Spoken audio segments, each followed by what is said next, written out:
வணக்கம் நேயர்களே, ஃபீபாவின் இன்றைய காலை தியானத்திற்காக உங்களை அன்புடன் வரவேற்கிறேன்.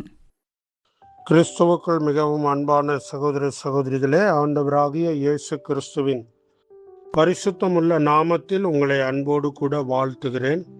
ஆண்டவராகிய இயேசு கிறிஸ்துவினுடைய உன்னதமான நாமத்தினாலே அவருடைய பிள்ளைகளாக வாழ்கிற நமக்கு தேவன் எழுதி கொடுத்திருக்கிற மிகப்பெரிய பொக்கிஷம்தான் கர்த்தருடைய வார்த்தையாகிய பரிசுத்த வேதாகமம் அல்லது விவிலியம்.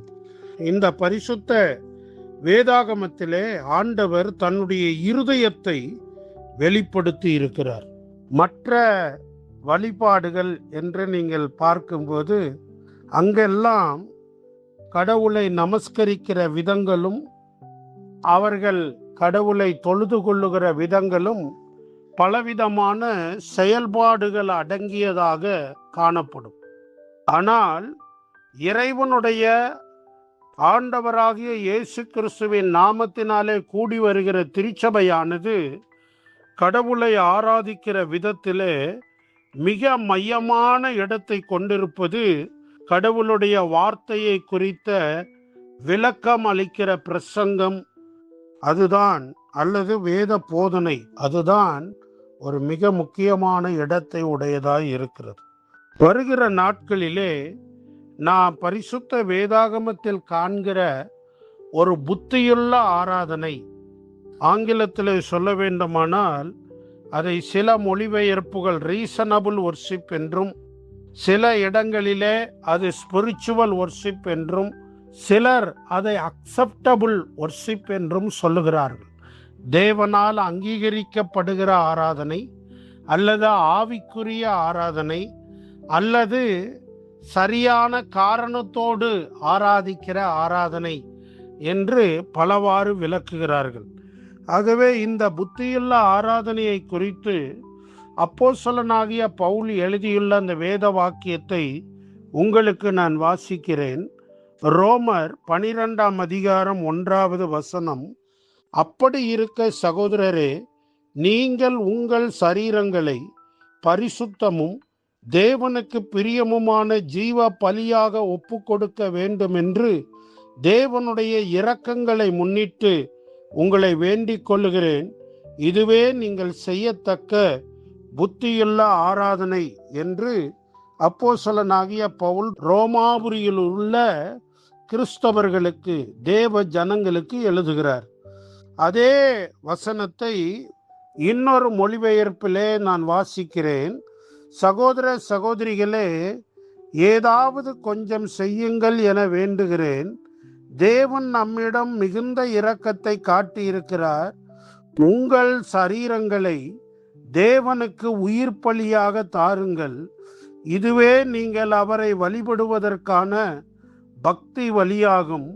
தேவன் இதில் திருப்தி அடைகிறார்.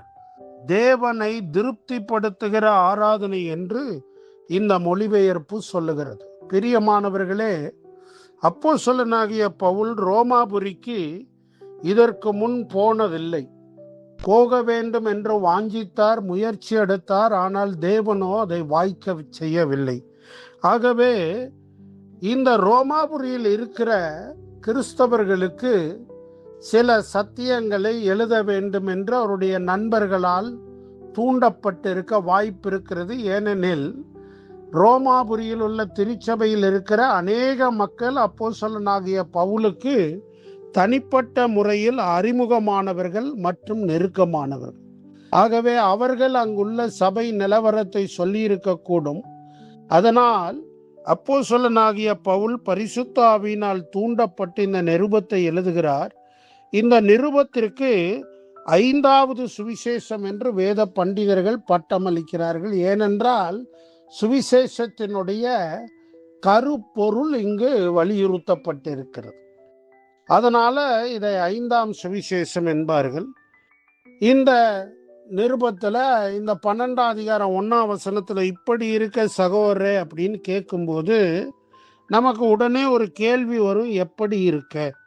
அப்போ அதற்கு முன்னால் உள்ள 11 அதிகாரங்களில் அப்போஸ்தலராகிய பவுல் எதை எழுதினாரோ அதை அடிப்படையாக கொண்டு இப்படி இருக்க சகோதரரே என்று சொல்லுகிறார். அவர் என்ன சொன்னார்?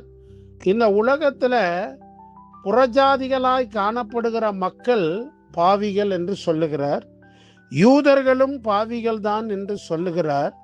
இந்த உலகத்தில் உள்ள எல்லா மக்களுமே பாவம் செய்து கடவுளின் மகிமையை இழந்து போனார்கள் என்று சொல்லுகிறார். இப்படி பாவத்தினாலே இறைவனை விட்டு தூரமாய் போன ஜனங்கள் கடவுள் அண்டையிலே சேருவது விசுவாசத்தின் வழியாகத்தான் என்று ஆபிரகாமை முன்னிறுத்தி அப்போஸ்தலனாகிய பவுல் எழுதுகிறதை வாசிக்கிறோம். அதற்கு பிறகு இந்த ரட்சிப்பின் மகிமை அல்லது கடவுளின் ஈவாகிய இந்த மகிமையை குறித்து எழுதுகிறார். அதற்கடுத்து என்ன சொல்லுகிறார்? நீங்களும் நானும் இயேசு கிறிஸ்துவோடு கூட ஞானஸ்நானத்திலே இணைக்கப்பட்டவர்களாக, அதாவது அவருடைய மரணம், அவருடைய அடக்கம், உயிர்த்தெழுதலிலே இணைக்கப்பட்டவர்களாக இருக்கிறோம் என்று சொல்லுகிறார்.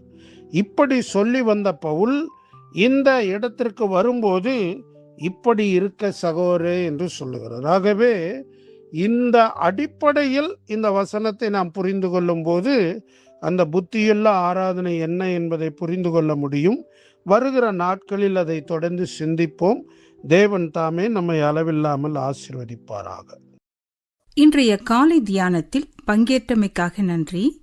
உங்களது கருத்துக்களை பகிர்ந்து கொள்ளவோ மேலும் விவரங்கள் அறிந்து கொள்ளவோ 9458585042 என்ற எண்ணிற்கோ அல்லது info@fibaonline.org தொடர்பு கொள்ளவும்.